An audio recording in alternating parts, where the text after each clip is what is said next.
Assembly's live, so come subscribe. Your soul's in trial, or simply tired. Your soul medicine, it gets revived. The warrior line, soul tribe. Assembly's live, it's friendly vibe. Your soul medicine will give you life. You're a warrior, let's get this right. Warrior line, soul tribe. Assembly's live, so come. Welcome to Warrior Line Podcast. This is Aaron and Jennifer with our conversation segment on the Warrior Line YouTube channel.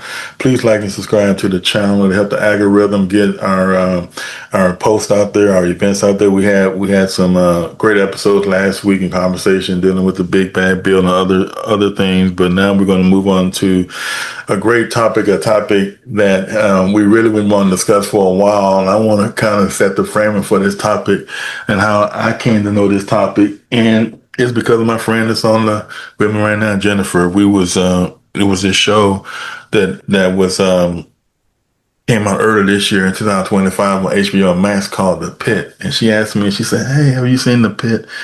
And of course I said no, because most of the time she asked me, have I seen the show? I hadn't seen it, but The Pit, I'm beginning to watch The Pit. And this one I learned about this story that we're going to talk about today. And I wrote a thread on it on Blue Sky when I read the book on my recent cruise, my transatlantic cruise, called American Sirens.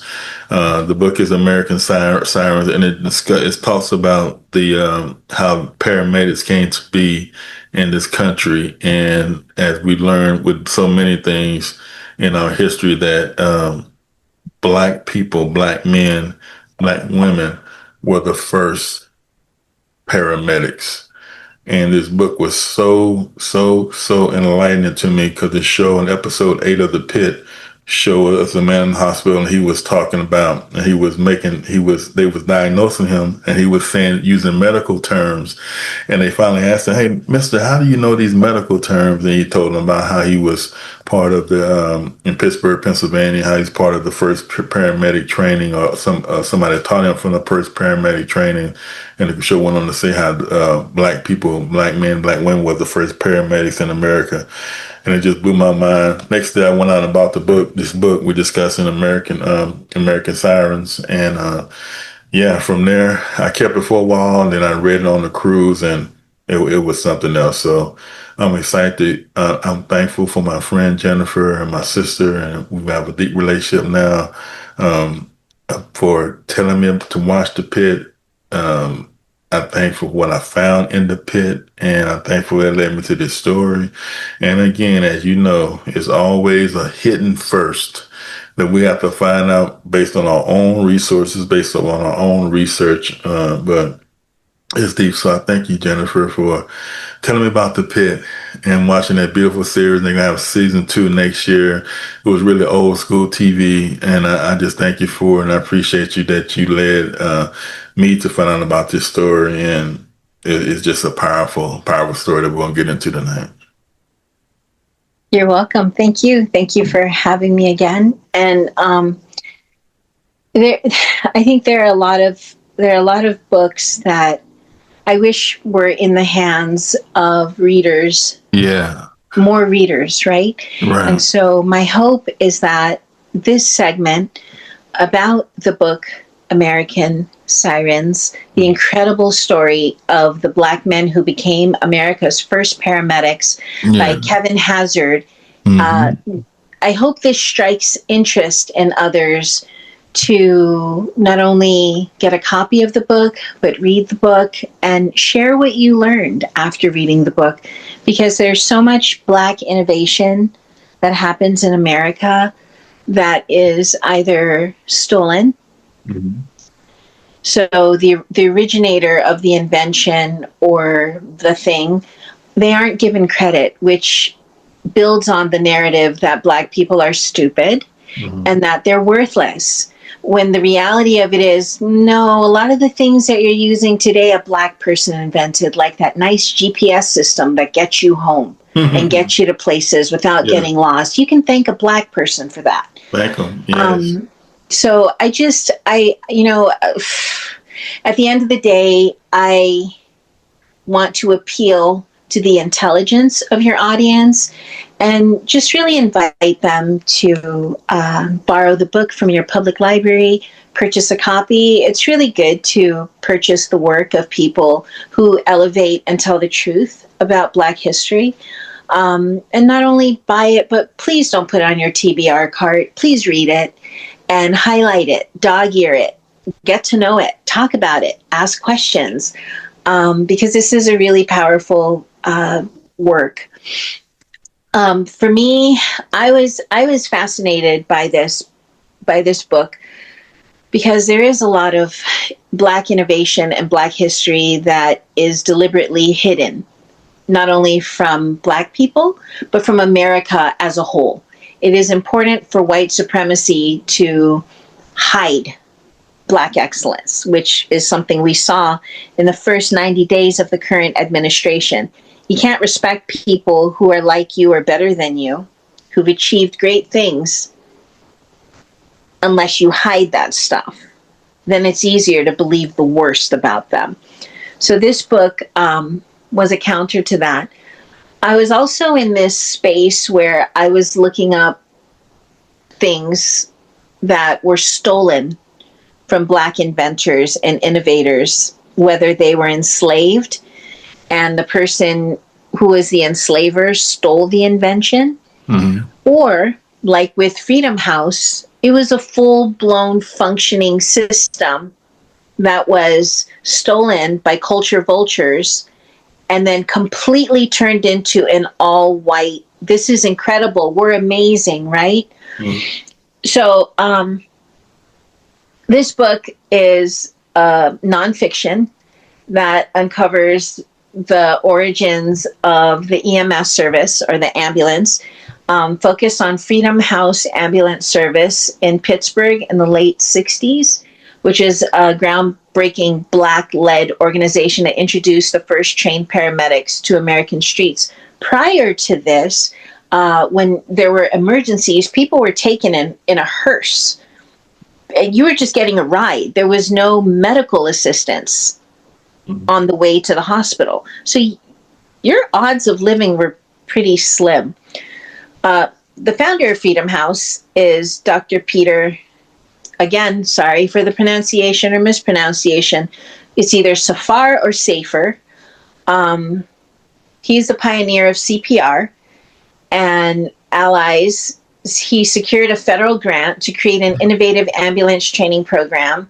The first cohort were 44 Black men, many from underprivileged backgrounds, completing 9 months of rigorous medical training, 24 of whom launched the Freedom House in early 1968. So I just wanted to frame it correctly for people who haven't read the book. We're not going to tell you the whole book and everything, but the framing of it is, why was this invented? Who invented it? What purpose did it serve?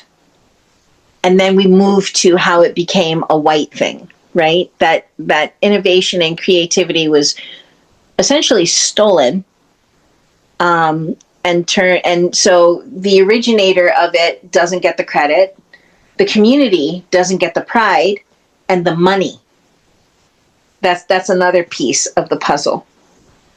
Yeah. So in my search for all of these stolen innovations, creativities, inventions, a big chunk of that is monetary.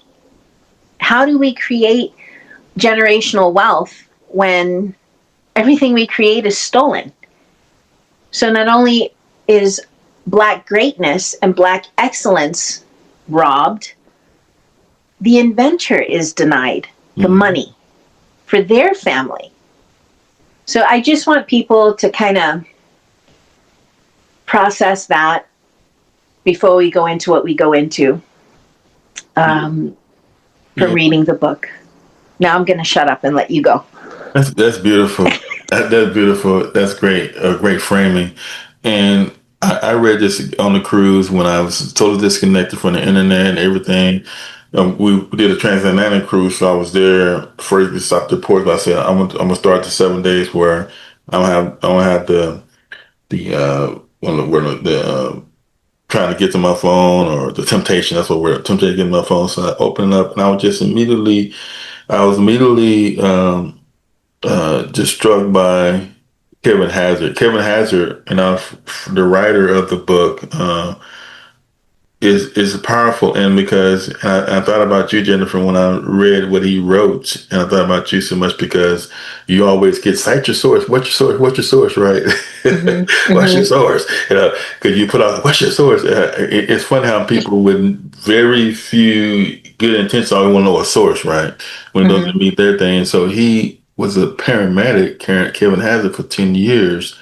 And now think of this man was a paramedic for 10 years and he did not know the source of where his profession came from. Right. That struck Because me white as supremacy is good at that, right? yeah, that struck He me. was part of something bigger than himself that he couldn't even take pride and ownership in. Well, before investigation, he didn't even know that the paramedic profession, in other words, in 1965, the year I was born, there was no such word as paramedic. Right. There Right. was no such word as EMT. These Right. things didn't even exist. We had CPR in 1956 because of the father of CPR, Peter Safer, Mm-hmm. started CPR, but Mm-hmm. paramedic didn't exist. And Kevin Hazard, when he accidentally through an email stumble, it says the word stumble on this story, he was just taken aback because here I am. I was a paramedic, and when you go to a company. When I went in the Navy, I started a career. What's the first thing they tell you? The history of the Navy, right? I got to Mm-hmm. go to these classes and learn where this is the company I'm gonna work for. So in basic training, here's the history of the United States Navy, right? Mm-hmm. And you learn the history of the United States Navy, right? He didn't learn the history of paramedics and what you just said. Why? Because of white supremacy, because they hid the story. And this is really the thesis of the story, how he brought it out of how these black men in Pittsburgh, Pennsylvania, in 1966, the white paper came out, and you had a better opportunity.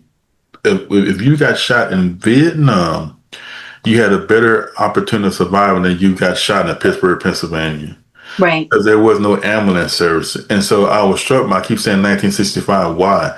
Because I was born in 1965. So you can call me up on to, but this is not an old story, right? And I reminded myself, and I'll let you talk again. I reminded myself of what I used to tell my kids, me and my students, former student, I was former teacher, retired teacher. And I was telling them, the world that you live in, don't get it twisted. The world that you live in didn't always be. Right. And I had to learn a lesson. In 1965, there was no ambulance services. There was no 911. There was no what we take for granted because we was born into it. As you just said, these services didn't exist. And guess what? In Mm-hmm. Pittsburgh, the police came and got you. We know how that comes out. Particularly Right. you that word for you. And Right. so my first part I'd just like to say is all these powerful characters, but the thesis to me is they love to run. Cite your source. What's your source, Jennifer? Why are you saying what you're saying? You know what? Y'all don't really care about sources because here's this man who's a paramedic telling you in the book. I think I took a picture and put it on there in the book that I didn't even know. They taught me paramedic training and they didn't even tell me where my profession came from. They Mm-hmm. didn't even tell me who the men or the women and the people who started the profession. And we took for granted that this was what they say. And so I'll say to anybody, we have always the internet is open. Google is free. You have to learn to do your research because these stories are hidden. These stories, in many cases, are erased. And he was so. He said his investigation changed his life because he did not know that his own profession, the profession that he loved, was started by black Warrior men. line, soul tribe, assemblies live. So come subscribe. Your soul's in trial, or simply tied. Your soul medicine, it gets revived. The warrior line, soul tribe, assemblies live. It's friendly vibe. Your soul medicine.